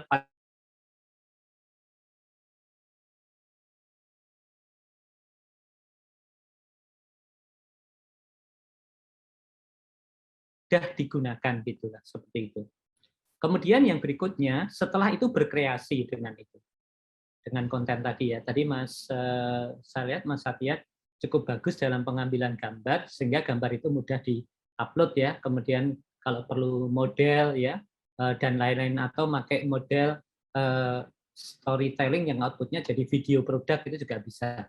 Nah ini sudah bisa dilakukan karena ada informasi menarik, era sekarang berjualan itu tidak boleh pakai video panjang, harus pendek-pendek tapi dengan sudut yang menarik, dengan satu transfer transfer apa yang mau dijual itu dengan menarik ya, misalnya batik tentang story batik ya, misalnya batik ketika untuk jagong kalau satu keluarga itu ada sudut pandang anak, sudut pandang orang tua, sudut pandang sosial dan lain-lain, itu nanti dilakukan di situ ya. Kemudian yang berikutnya kalau digital skill udah menguasai, kemudian kita naikkan digital capability. Apa benar bahwa dengan penguasaan konten itu mampu meningkatkan marketing, penjualan ya. Akhirnya saya terus terang baru tahu Mas Satya ya, tadi ada cara menjual kerajinan baik desain maupun platform yang tidak umum gitu ya. Umum kan selama ini kita pelatihan platform marketplace kan Tokopedia, kemudian ada Tokopedia, kemudian ada Shopee, Bukalapak dan lain-lain ya. Ya kemarin di materi berikut sebelumnya juga melakukan itu, tapi ini khusus kerajinan batik ini berbeda. Nah ini menurut kami ini hal yang baru yang pantas untuk ditularkan kepada yang lain ya di dalam hal marketing. Nah marketingnya akhirnya agak lebih luas, terutama nanti termasuk cara mengkomunikasikan produk ya. Maka di pelatihan itu bagaimana sih cara handling customer tadi ya? Kalau lebih detail sampai tadi apa ya Mas ya? Cara ngekei apa tadi?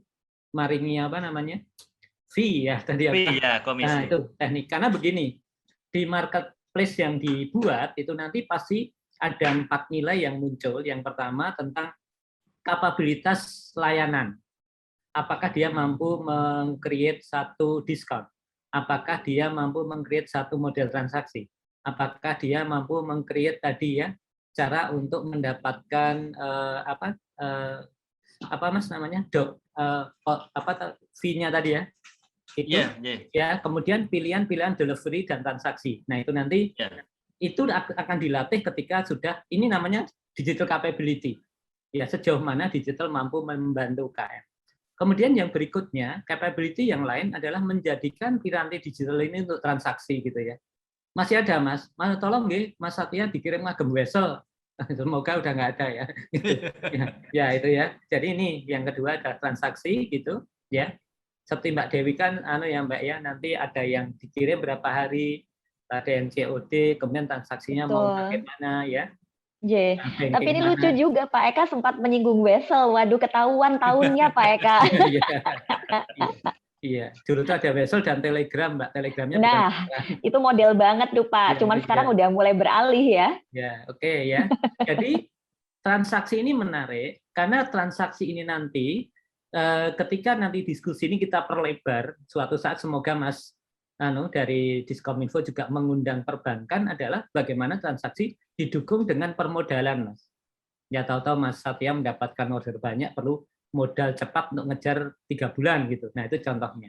Ini nanti menarik dari aspek transaksi ini. Kemudian yang berikutnya, digital capability yang bukan terbaru berikutnya, bagaimana si UKM ini mampu memperluas pasar dan membangun networking. Kerja bareng dengan Swiss kayak tadi dari Mas Satya, kerja bareng misalnya dengan apa Mas? Amazon Craft ya.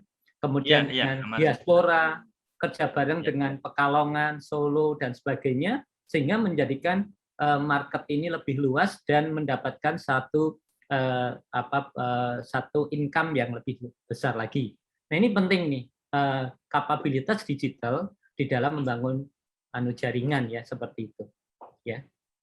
Bahkan satu diskusi kemarin menunjukkan rata-rata jualan batik Jogja itu bisa lancar karena rata-rata pembeli kepengen jadi sedulure orang Jogja. Ini menarik. Jadi ini pengakuannya dari Batik Senok ya Kulon Progo, tetangganya Bu Yumar Wuragil itu dia bilang, iya Pak itu karena jadi sedulur sekarang gitu ya.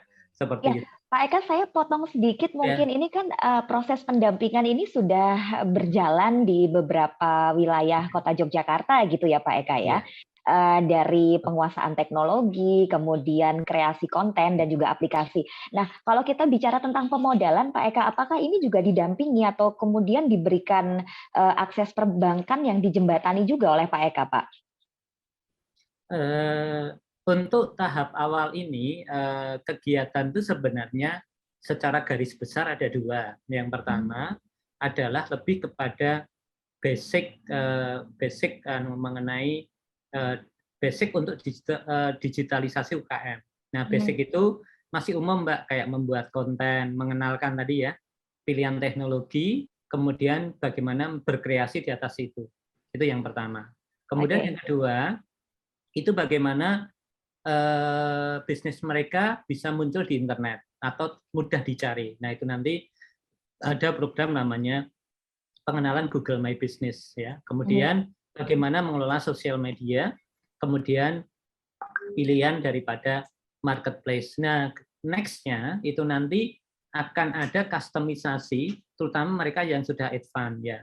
Ada banyak itu ya, misalnya contoh tentang bagaimana ya supaya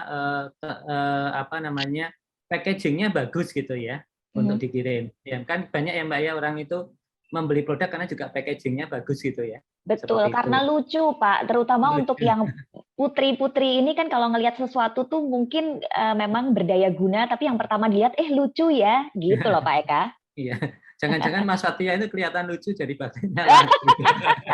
On the market Mas Satya. Iya. Kemudian selanjutnya nanti ada kemarin kita udah matur Pak Keli, kalau kemungkinan nanti perbankan terlibat ya.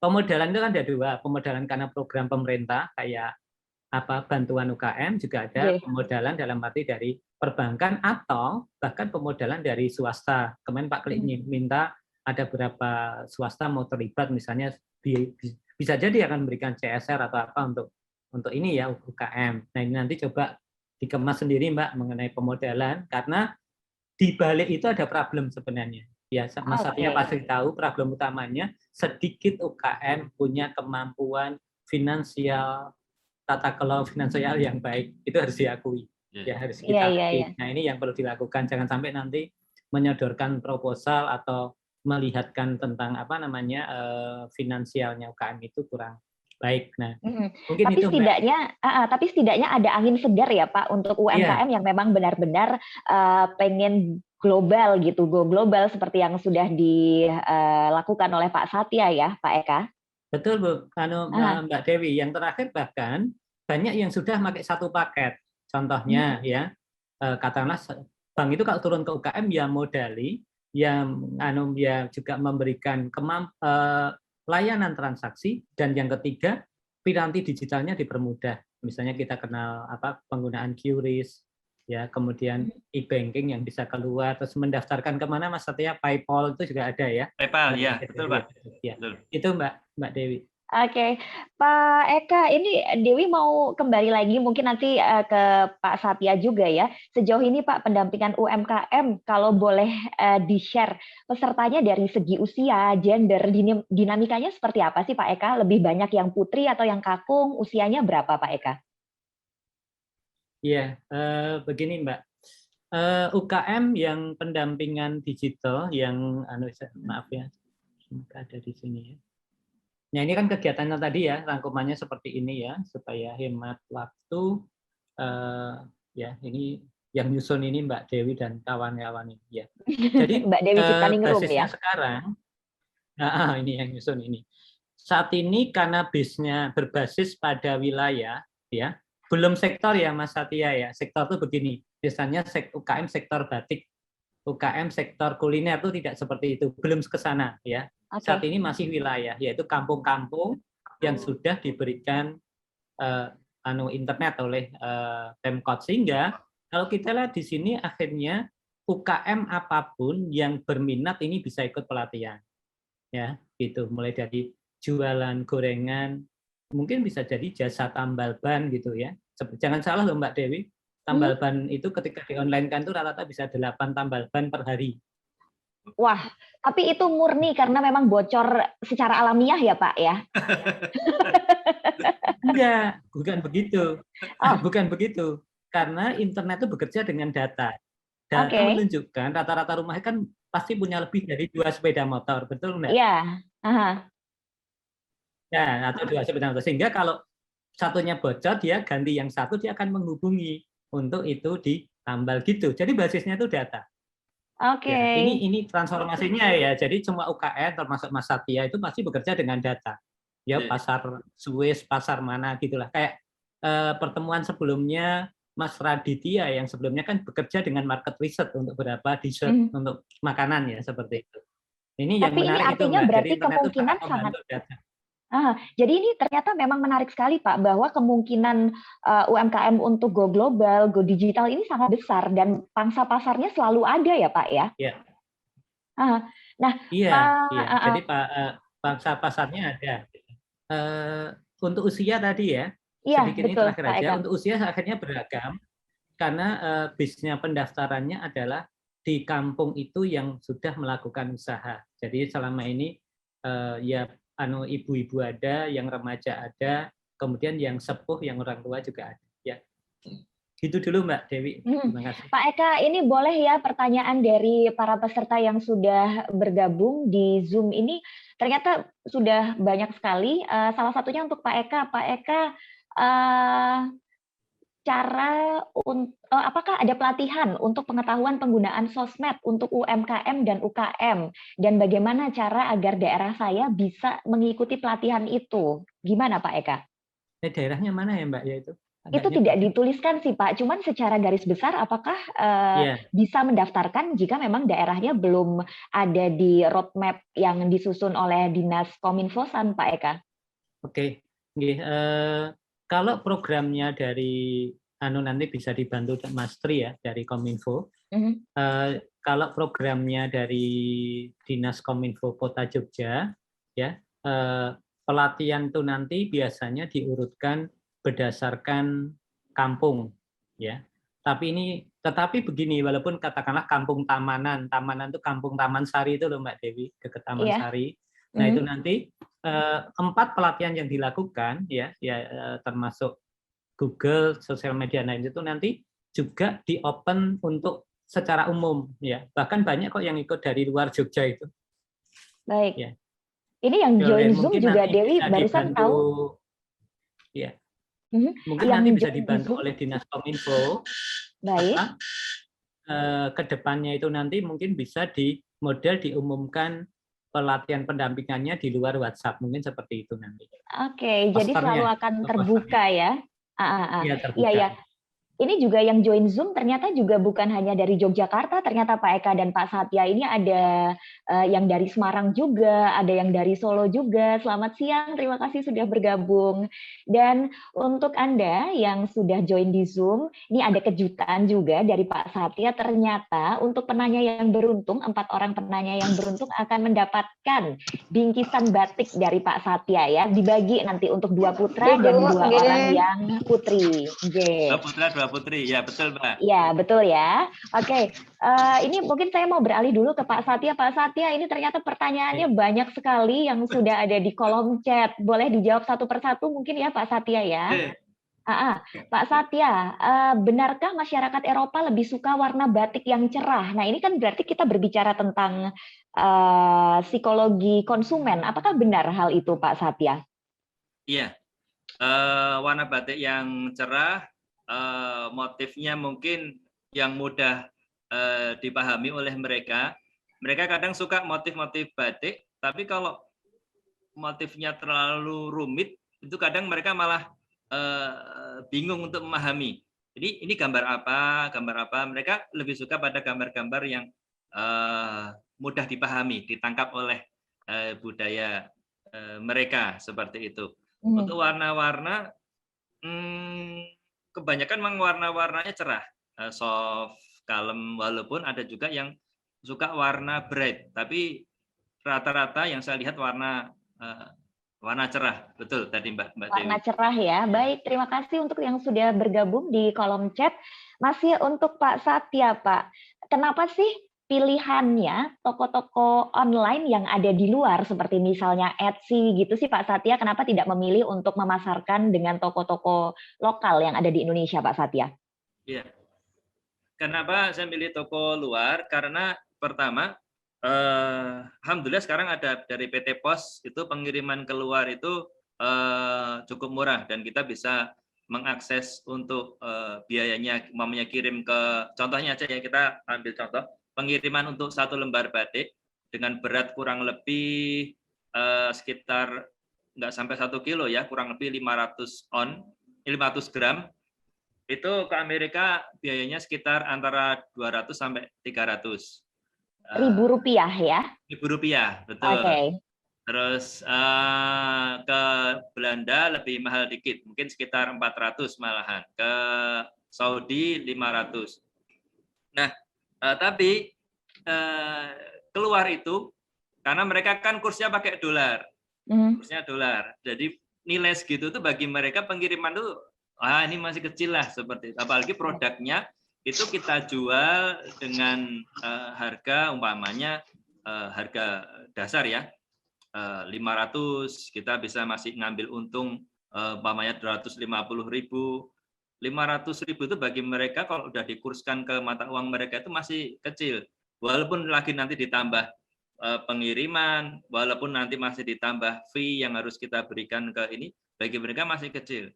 Tapi kalau kita jual bahkan dengan harga dasar 500.000 itu masuk ke Tokopedia atau mungkin malah Bukalapak, bahkan Shopee yang untuk pasar yang lebih tinggi itu umpamanya daster atau blus atau kaftan 500.000, wah ini udah dianggap tinggi sekali, nggak masuk gitu loh dengan harga di market lokal seperti itu. Gitu Mbak alasannya. Oke. Jadi ini intinya adalah kita secara tidak langsung pengusaha itu 5 juta memiliki self respect dan self worth untuk diri mereka sendiri ya, kalau mereka berhasil menjual dengan harga yang bukan harga yang ekonomis kan, kalau di Indonesia kita karena kursnya berbeda ya Pak Satya ya. Nah, tapi ada satu yang menggelitik saya nih Pak Satya. Kalau tadi sudah disampaikan oleh Pak Satya bahwa yang dijual bukan melulu produk jadi, tapi adalah ide dan juga desain. Sementara kalau ide dan desain itu diglobalkan, Pak Satya, ini kan tidak menutup ada celah plagiarisme di situ. Jadi cara untuk mencegah hal itu terjadi seperti apa yang dilakukan oleh Pak Satya? Oh iya, untuk ketika kita sudah masuk ke dunia global, memang itu terbuka terhadap unsur plagiarisme dan lain sebagainya. Itu memang nggak bisa kita hindari. kalau apalagi dalam posisi kita sebagai desainer ya, kadang saya kalau browsing lihat atau suatu desain dari luar, saya lihat, ini bagus nih desainnya, cocok. Saya cuma lihat gambarnya aja, saya udah langsung bisa bikin ininya nantinya. Saya bikin kopinya, walaupun gambarnya diprotek kayak apa sekalipun, saya masih bisa deketin itu loh. Tetap bisa terinspirasi gitu kan maksudnya Pak Satya ya? Ya, bisa terinspirasi, bisa saya ubah dikit ke sana kemari itu masih bisa. Jadi memang tantangannya kalau udah masuk ke dunia global ya kita tetap harus siap untuk terus berkreasi. Kalau nanti ini dijiplak di copy ya kita bikin aja lagi yang baru, yang lebih baru, lebih fresh gitu. Itu dulu kan artinya mungkin menambahkan dulu teman-teman Dagadu itu kan dulu mereka terdiri desainer muda ya, desainer muda itu mereka setor desainnya ke Dagadu. Nanti kalau desainnya Dagadu suka dibeli oleh Dagadu. Nanti kalau desainnya ternyata di Dagadu asli ada, kemudian di emperan Malioboro juga ada, artinya dijiplak, itu malah mereka bangga gitu loh. Wah, ini desainku banyak penggemarnya, banyak laku. Betul. Akhirnya mereka terpacu untuk bikin lagi. Oke, tapi ini kan artinya berarti sebagai pengusaha itu harus memiliki karakter yang tangguh, Pak. Tidak kemudian berkecil hati bahwa desainku dicuri orang kemudian down begitu kan. Kalau menurut Pak Satya sendiri, karakter apa sih Pak yang harus dimiliki kalau misalnya pengusaha ingin go global, go digital Pak Satya? Ya, kalau ingin pengusaha go global, go digital, ini kadang yang perlu kita perbaiki adalah kultur kita terutama. Kalau kita di Indonesia kadang jual barang dibeli oleh konsumen sampai di rumah dibuka, kebetulan ditemukan ada cacat, konsumen nggak suka, wah ini saya nggak suka, ternyata ada cacat demikian, saya mau kembalikan barangnya. Kadang kalau penjual Indonesia nggak siap seperti itu, tapi kalau kita mau go global harus siap dengan hal-hal seperti itu. Istilahnya produk yang kita tampilkan itu harus jujur apa adanya. Kalau ada cacat ya kita sampaikan ada cacat, kalau nggak ada artinya kita udah QC dengan bagus dan sebagainya, kita siap kirimkan shipping, mereka terima bagus, kalau nggak ada reason untuk dikembalikan ya alhamdulillah berarti produk sudah diterima mereka dengan baik. Tapi kalau mereka mau retur itu kita juga harus siap. Jadi antara lain itu yang siap. Yang kedua itu tadi Mbak, jangan baperan. Baru desainnya cuma 1, 2, 3, 4 di copy 1 ya nggak apa-apa lah buat sedekah hitung-hitung. Iya. Harus siap, kemudian nggak baperan ya, Pak Satya ya. Oke. Pak Satya, ini kita menginjak ke pertanyaan yang ada di kolom chat dari yang sudah join Zoom siang kali ini. Pak Satya, dari Pak Budi, lebih besar manakah prospek batik dengan pewarna alam dan pewarna kimia? Jika lebih prospek pewarna alam, gimana support pemerintah terkait hal tersebut? Terima kasih. Sudah ada supportkah, Pak Satya? Batik warna alam itu bagus sekarang, dan mereka memiliki penggemar tersendiri. Ada kelompok-kelompok komunitas tersendiri yang mereka suka dengan warna-warna alam. Dan itu kalau terus dikembangkan, ini akan sangat bagus dan memiliki pasarnya tersendiri. Jadi saran saya bagi bapak-bapak atau ibu-ibu pengusaha yang memang concern dengan warna alam, terus tekuni warna alam. Akan tetapi Anda juga, saran saya, punya jaringan kepada pengrajin-pengrajin yang mereka produksi dengan warna sintetis. Karena siapa tahu mungkin ada customer kali ini pesan warna alam, tapi berikutnya ingin pesan dalam jumlah banyak yang harus seragam. Ini untuk dipenuhi dengan warna alam akan sangat susah. Jadi nanti bisa kerjasama dengan para pengrajin lainnya, tapi terus dikomunikasikan kepada customer ini bagaimana kalau diproduksi dengan warna demikian, apakah jadi masalah? Kalau nggak jadi masalah, ya alhamdulillah bisa lanjut kerjasama. Gitu Mbak. Oke, kalau kita bicara tentang support pemerintah atau dinas terkait, ini harus nyenggol Pak Eka nih. Ini jembatannya adalah Pak Eka antara pelaku UMKM, kemudian juga dari pemerintah dan dinas. Gimana Pak Eka? Ya, baik Mbak ya. Untuk support itu kalau di level provinsi, katakanlah daerah istimewa Yogyakarta itu ada pusat PLUT itu ya, pusat layanan UKM terpadu, di mana cukup komprehensif dan mereka punya pelatih dan pendamping. Sehingga support yang dimaksud itu mungkin ada beberapa hal ya, peningkatan kemampuan daripada manajemen UKM, kemudian kemampuan di dalam meng-create produk-produk baru ya. Dari produk itu diidekan sampai laku. Tapi ini menarik dengan Mas Satya ini, ternyata sampai desain udah laku gitu ya. Yang jelas saya yakin bukan desain makanan. Gitu. Jadi ini urutannya itu. Kemudian yang berikutnya nanti adalah supported ya. Misalnya contoh ya, untuk dikenalkan itu di DIY untuk Sibagul itu ada program di mana free ongkos kirim. Tak kira hanya Jogja, sekarang keluar aja juga dibiayai oleh pemerintah untuk mendukung itu ya. Jadi kalau Mbak Dewi misalnya punya produk apa, bingung ongkos kirim itu ikut program itu, nanti ongkos kirimnya di ini stimulan selama pandemi ya, kan kita bicara selama pandemi. Kemudian yang berikutnya adalah ada kemungkinan diberikan akses infrastruktur seperti WiFi dan supaya tapi tidak ini. Nah, infrastruktur itu sendiri ada program yang bisa langsung ke UKM, tapi itu biasanya dari Kementerian Kominfo Pusat. Untuk info di Kota Jogja, untuk kawasan Perenggan, Rejo Winangun, dan Purbayan itu ada program internet untuk UKM stimulan selama 4 bulan gitu ya.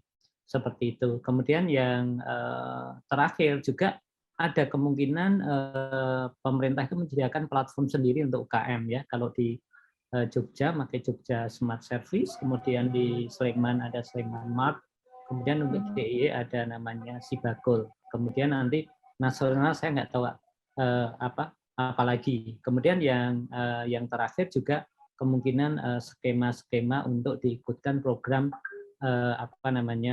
pemberian stimulan dana untuk UKM ya, kurang lebih gitu Mbak. Oke, Pak Eka, ini ada yang mau mengucapkan terima kasih, Pak Eka. Saya dari Danu Negaran. Terima kasih sudah melaksanakan pelatihan ekonomi digital untuk UMKM.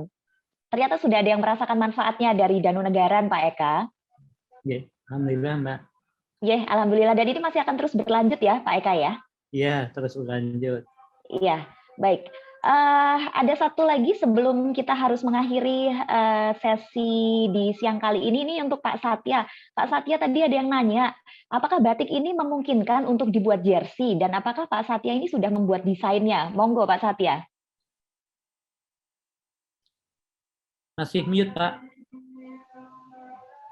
Kemungkinan untuk dibuat apa Mbak tadi Mbak? Dibuat jersey bola Pak Satya dengan motif batik, bisa iya. atau enggak gitu. Memungkinkan sekali. Ini saya share screen sebentar ya, Mbak.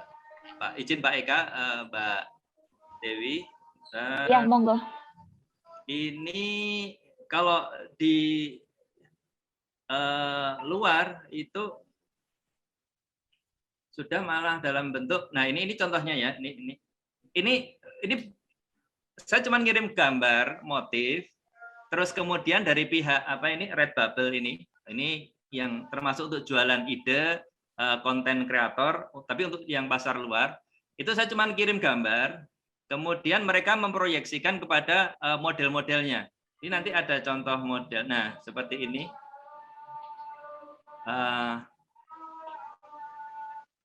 Seperti ini. Jadi nanti kalau mau dibikin jersey segala macam ini bisa sekali karena ini contohnya ini bahannya menggunakan bahan polyester dan bahan yang tidak panas sifatnya.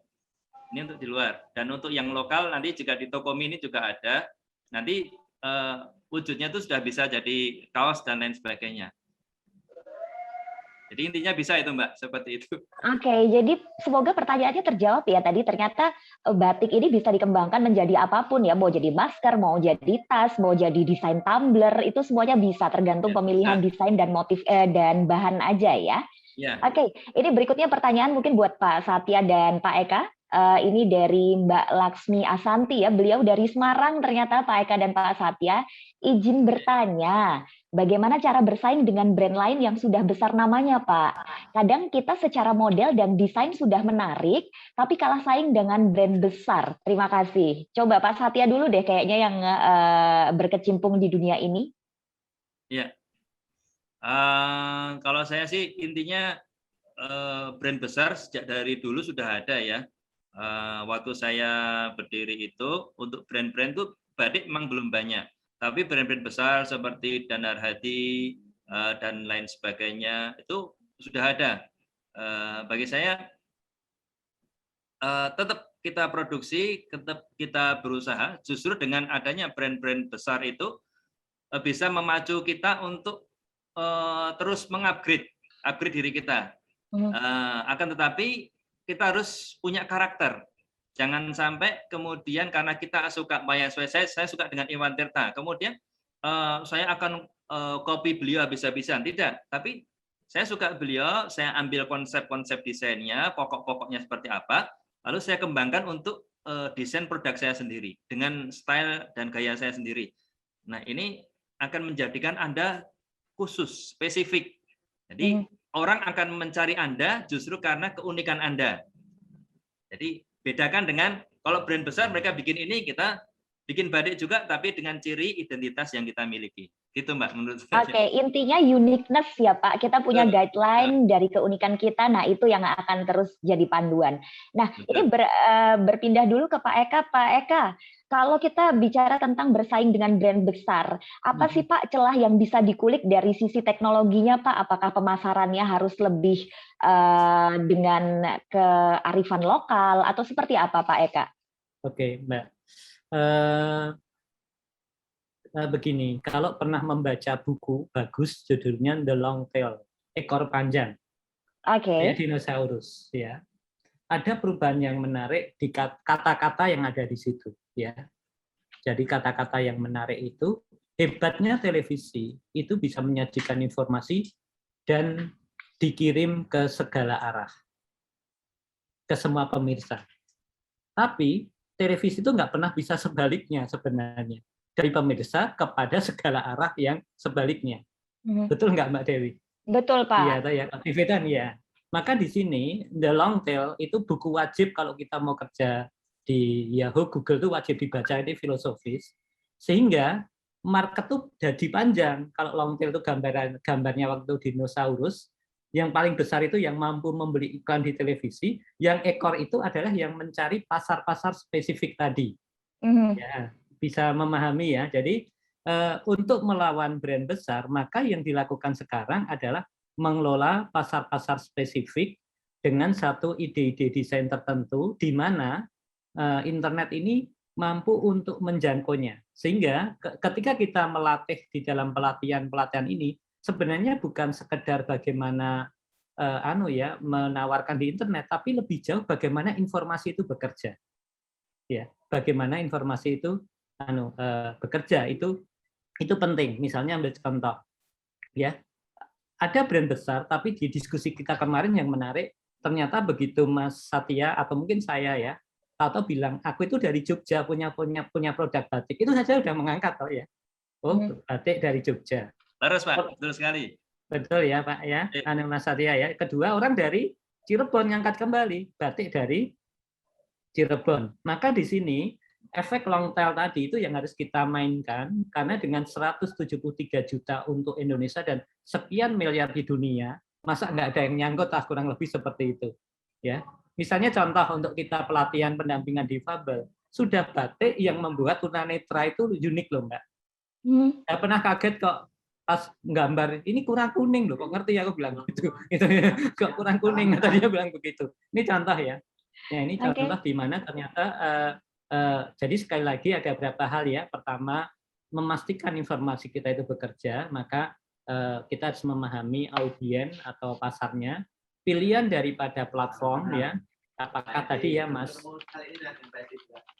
Sanu? Pak, ya Pak.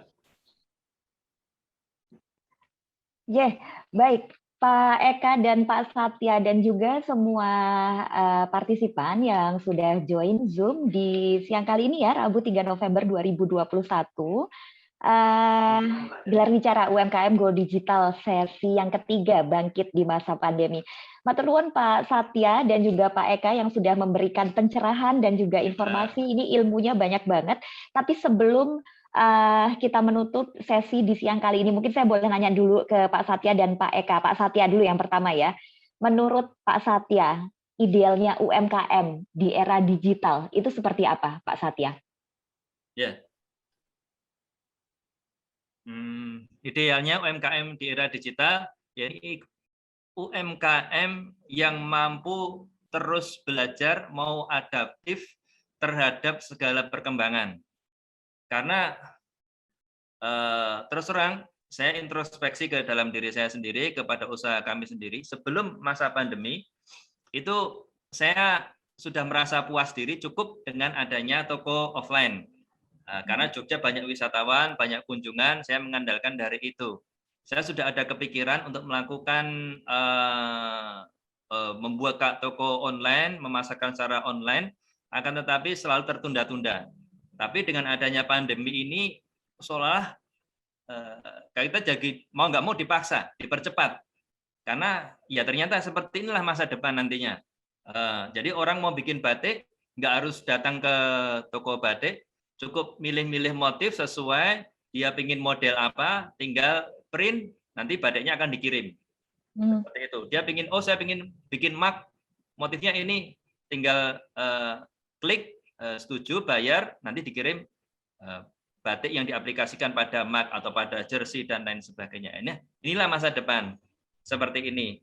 Nah, ini para pembatik, para UMKM harus mau adaptasi, mengikuti perkembangan teknologi dan mau belajar. Jangan cepat berpuas diri. Nah, karena dunia online inilah masa depan yang sebenarnya nantinya. Ngaten, Mbak? Matur nuwun Pak Eka. Pak Satya, Pak Eka ada yang mau disampaikan? Iya, Mbak, intinya di Harvard Review Journal sekitar Juli 2011 itu mengatakan bahwa kecepatan adaptasi ke digital itu disebut new competitive advantage sebagai cara bersaing baru di era digital. Ya. Kemudian yang kedua, dengan adanya luasan informasi, luasan cakupan pasar, ini yang menarik akhirnya inspirasi untuk mengembangkan batik itu bisa apa ya Mas Satya, semoga bisa dari seluruh dunia. Tadi ada dari ide Swiss, tapi jadi kita bisa mulai menempatkan bahwa kota Jogja ini, Yogyakarta lah khususnya, itu betul-betul tempatnya pekerja kreatif batik sehingga orang dari dunia manapun bisa ngelatih ke batik ke sini ya dengan ininya. Maka itu berikutnya sehingga keterjangkauan karena nature atau kodratnya internet itu tanpa batas. Kodratnya internet itu tanpa batas ya. Sehingga ini yang perlu dimaksimalkan oleh teman-teman UKM untuk segera mungkin untuk beradaptasi ke digital. Nah, kemudian yang ketiga ini saran aja, Mbak. Masa kalau ada film filosofi kopi, nggak ada film filosofi batik? Nah, ya, itu begini. dia. Ya, ini ya nggak mengada-ada. Mungkin bayangan saya suatu saat kalau nanti dikembangkan satu informasi, ada web atau apapun di Jogja yang menjelaskan semua filosofi batik, sehingga menempatkan Jogja itu betul-betul center of knowledge tentang batik dan wisdomnya, kurang lebih seperti itu. Yang saya yakin itu akan membawa penjualan lebih luas lagi. Oke, terima kasih. Baik, matur nuwun sangat Pak Eka. Ini siapa tahu nanti ada filosofi batik, terus salah satu pemeran utamanya kalau yang filosofi kopi kan Chico Jericho. Nah, ini diganti Pak Satya. Oke, terima kasih buat Anda yang sudah berpartisipasi di talk show UMKM Go Digital seri ketiga ya, Bangkit Bersama di Masa Pandemi. Temanya ketika tradisi bertemu teknologi. Sekali lagi buat Anda yang belum absen, belum ngisi presensi, silahkan nanti ada di kolom chat juga.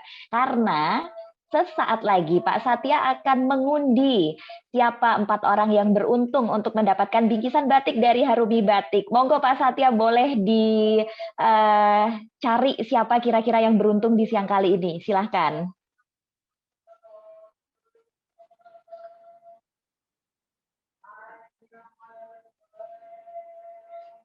Ini kayaknya boleh Ini deg-degan saya yang dulu pilih ya. ya Mbak Dewi ya, bukan Iya dari. dong, Pak Satya langsung yang milih.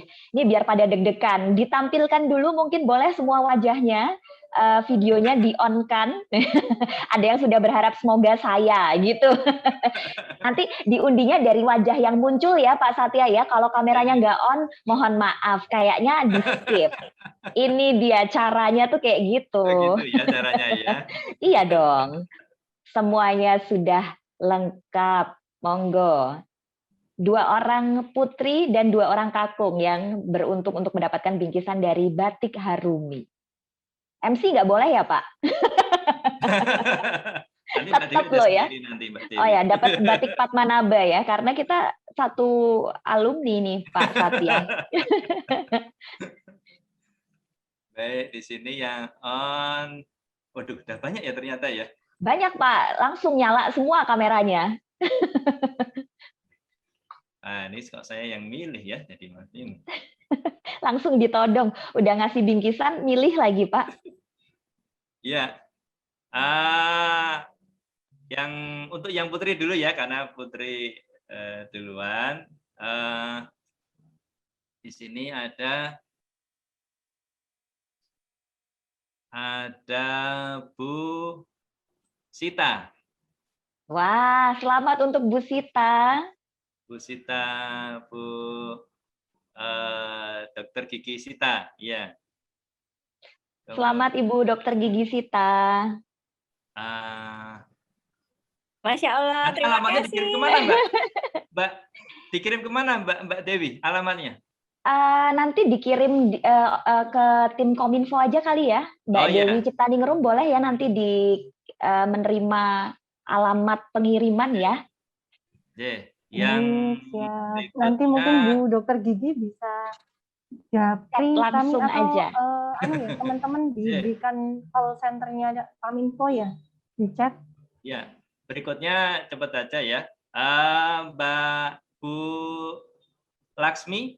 Alhamdulillah. Dari Semarang Pak Satya. Ya, Bu Laksmi Asanti ya. Sekarang yang putra. Dan putranya langsung juga banyak ya.